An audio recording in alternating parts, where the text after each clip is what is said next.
High viewers, సినిమాలలో ఇటువంటి మనం వింటూ ఉంటాం, చూస్తూ ఉంటాం. 2 రోజుల క్రితం చేమకుర్తి బైపాస్ దగ్గర ఒక దాన్ని ఏం చెప్పాలి, దాబా దగ్గర స్కూటర్ దొరికింది. ఏంట్రా స్కూటర్ అంటే జస్ట్ లైక్ యాక్టివా టైప్ అనుకోవచ్చు, 2 వీలర్. ఇది ఈ నెల 23వ తారీఖున వీరయ్య చౌదరిని ఒంగోలులో చంపారు. ఒంగోలులో వీరయ్య చౌదరి ఆఫీస్లో ఉండగా ఆడికి 2 బండ్ల మీద వచ్చి మొత్తం 5గురు మాస్కులు వేసుకుని వచ్చున్నారు. వెళ్ళగానే ఘోరంగా చంపేశారు. గణేష్ గోల్డ్ తాకట్టులో ఉన్న బంగారాన్ని విడిపించి కొనబడును. సంప్రదించండి 9966611144. అప్పుడు పోలీసులు అనుకున్నది రఫ్ గా చూస్తున్నప్పుడు 19 కత్తిపోట్లు అన్నారు. ఇప్పుడు క్రాస్ చెక్ తెలిసిందంటే 53 కత్తిపోట్లు. ఏంటి 53 కత్తిపోట్లు అంటే పోలీసులకు ప్రాథమిక విచారణ తెలిసింది ఏంటంటే ఒక్కో కత్తిపోటుకి 2 లక్షలు అంట. ఒక్కో కత్తిపోటు 2 లక్షల అంటే ఎన్ని పొట్లు పొడిచారు, ఎలా ఏంటి పోలీసులు చెప్తారు కదా. ఇన్ని కత్తిపోట్లు గురైనాడు అండ్ ఎంతమంది లేరేంటనేది సీసీటీవీలో నమోదే. లోపల చంపారు కాబట్టి సీసీటీవీ లేదు కాబట్టి పోస్ట్ మార్టం రిపోర్ట్ తెలిసిపోయింది. ఆల్మోస్ట్ బాడీ అంతా కూడా ఒక జల్లెట్ టైప్ మొత్తం చిల్లులు పడినట్టు అయిపోయింది, అంత ఘోరంగా పొడిచారు. హోంమంత్రి అనిత ఆ ప్లేస్కి వెళ్ళారు, ఎక్కడ ఏంటి అని చెప్పేసి. అప్పుడు పోలీసులు రివీల్ చేశారనమాట, చాలా బ్రూటల్ మర్డర్ మేడం, ఇది చాలా ఘోరంగా చంపారని.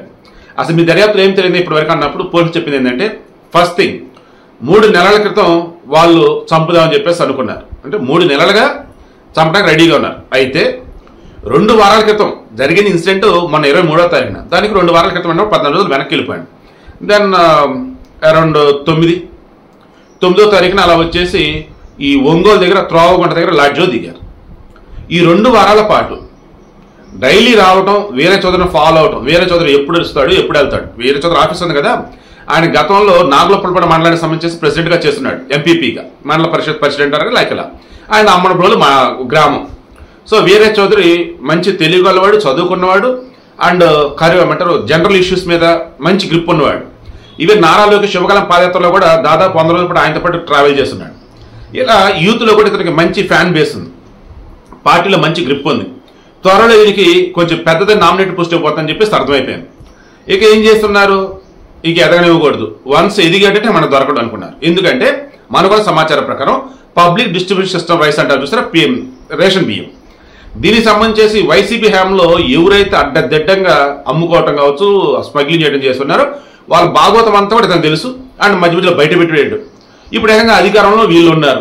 ఫస్ట్ దాన్ని అడ్డుకున్నాడు. అండ్ రొయ్యల చెరువుకు సంబంధించి నీళ్ళ విషయంలో ఏదో గొడవ అంట, అది ఒకటి.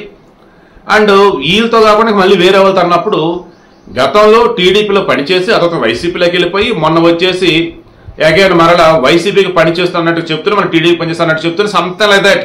అటు వైసీపీ ఇటు టీడీపీ 2 నాలుగుల దూరం అన్నట్టుగా వ్యవహరించాడు ఒక వ్యక్తి. అతను ఇప్పుడు కూటమి గవర్నమెంట్ రాగానే నేను కూడా వస్తాను టీడీపీలోకి అన్నట్టుకంటే ఇతను సత్యమేరని చెప్పేసి అడ్డుకున్నాడంట. పార్టీలోకి రానివ్వట్ల, మనకి ఏవైతే డబ్బు వచ్చే మార్గాలు వాటిని అడ్డుకుంటున్నాడు అండ్ వేరే వాళ్ళు కూడా ఇష్యూస్ ఉన్నాయి అని చెప్పేసి పోలీసు చెప్పిన ప్రకారం చెప్తుంది అంతా కూడా. దెన్ అరే ఈ వీరయ్య చౌదరి అంటే పన్నెలు లిస్ట్ తీయడం చెప్పి లిస్ట్ తీశారు. దెన్ అందరూ కూడా గ్యాదర్ అయిపోయి ఒక్కొక్కళ్ళు కూడా వాడిని లేపేద్దాం, నీ వాటా ఎంత అని మాట్లాడుకొని మొత్తం ఒక అమౌంట్ రెడీ చేసుకుని ఇక గ్యాంగ్ని మాట్లాడుకున్నారు. ఈ గ్యాంగ్ ఇప్పుడు అత్యంత కీలకం, వీళ్ళు ఎవరు దొరకల. ఇప్పటి వరకు పోలీసు అదుపులో ఉంది ఎవరు ఏంటి అన్నప్పుడు వీరయ్య చౌదరి అంటే పడన వాళ్ళు, వీరయ్య చౌదరి కక్ష కట్టిన వాళ్ళు, వీరయ్య చౌదరితో గతంలో గొడవలైన వాళ్ళు, వీళ్ళ తాలూకు మాత్రం ఇప్పుడు విచారణ చేస్తా ఉన్నారు. అయితే కీలకమైన వ్యక్తి ఎవరైతే ఉన్నారో అతను హైదరాబాద్ నుండి స్కెచ్ అంతా నడిపించాడు. అండ్ ఇన్సిడెంట్ జరిగిన రోజు వచ్చేసి అతను వైజాగ్ వెళ్ళిపోయాడు. వైజాగ్ దగ్గర సెల్ వచ్చే సిగ్నల్ ఆఫ్ అయింది. అండ్ ఇతను సంబంధించినటువంటి వియ్యంకుడు బామ్మర్ద వాళ్ళ రిలేటివ్ వచ్చేసి కజిన్ శ్రీశైలంలో వచ్చే సిద్ధాంతట ఆయన పట్టుకుని ఆల్రెడీ విచారణ చేస్తున్నారు. ఓవరాల్ క్రాస్ చెక్ చేస్తున్నప్పుడు తెలిసింది ఏంటంటే ఒకడు అత్యంత క్రూరమైనటువంటి ప్లాన్.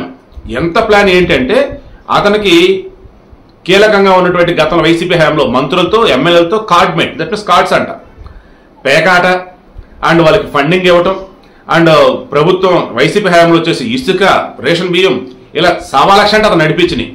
సో ఇప్పుడు అన్నిటికీ అడ్డుకట్టబడ్డట్టే కదా. వైసీపీ సైలెంట్ అయిపోయారు, టీడీపీలు వచ్చి అక్కడ అడ్డుకుంటా ఉన్నారు. ఒకవేళ ఇప్పుడు కూడా నడుస్తున్నారా బాబు అనుకుంటే టీడీపీలు నడిపించుకుంటున్నారు. సో వాళ్ళే నడిపించుకుంటున్నారు అండ్ మనకా క్లోజ్ ఉన్న వాళ్ళు అంతా సైలెంట్ అయిపోయారు. ఇక డబ్బులు వచ్చే మార్గం లేదు, ఈ వేరే కనుక ఉంటే ఎలాగే ఉండిద్ది అని చెప్పేసి అనుకుని వేరే అంటే పడిన వాళ్ళు ఎవరైతే ఉన్న వాళ్ళని గ్యాదర్ చేసి నీ వాట ఎంత అని గ్యాదర్ చేసి ఒక అమౌంట్ చేసి ఇక అక్కడి నుంచి ఎవడు చంపుతాడు ఏంటి అని చెప్పేసి చూసుకొని వాళ్ళని పిలిపించి చంపించేసి ఇంకెటోళ్ళట్టు జంప్ అయిపోయారు. ఇప్పుడు అత్యంత కీలకమైనటువంటి వ్యక్తి మనకున్న సమాచారం మేరకు హైదరాబాద్ లో కావచ్చు లేదు బెంగళూరులో ఉన్నాడని చెప్పేసి అన్నారు. విచారణ చేస్తున్నారు. ఈ విషయంలో చేసే నెల్లూరు వాళ్ళు, ప్రకాశం వాళ్ళు, గుంటూరు ఉమ్మడి జిల్లాలకు సంబంధించిన టీంలు మొత్తం కూడా ఏర్పడి జల్లెడు పడుతూ ఉన్నారు. బట్ చంపినటువంటి విధానం మాత్రం సీరియస్లీ సినిమాలో కూడా ఎంత భయంకరంగా చంపరన్నట్టుగా నాకైతే అనిపిస్తా ఉంది. పోటుకి 2 లక్షలు ఏంటారు నాయన, అసలు మనిషి అనుకున్నారు ఏమనుకున్నారు, ఘోరంగా చంపారు. అసలు అధికారంలో ఉండి కూడా వాళ్ళ పార్టీ వాళ్ళు కాపాడలేకపోతున్నారని చెప్పి చంద్రబాబుని కావచ్చు, లోకేష్ కావచ్చు నానా మాట్లాడినారు టీడీపీ వాళ్ళు. కారణం ఇంత దారుణంగా చంపబెట్టి.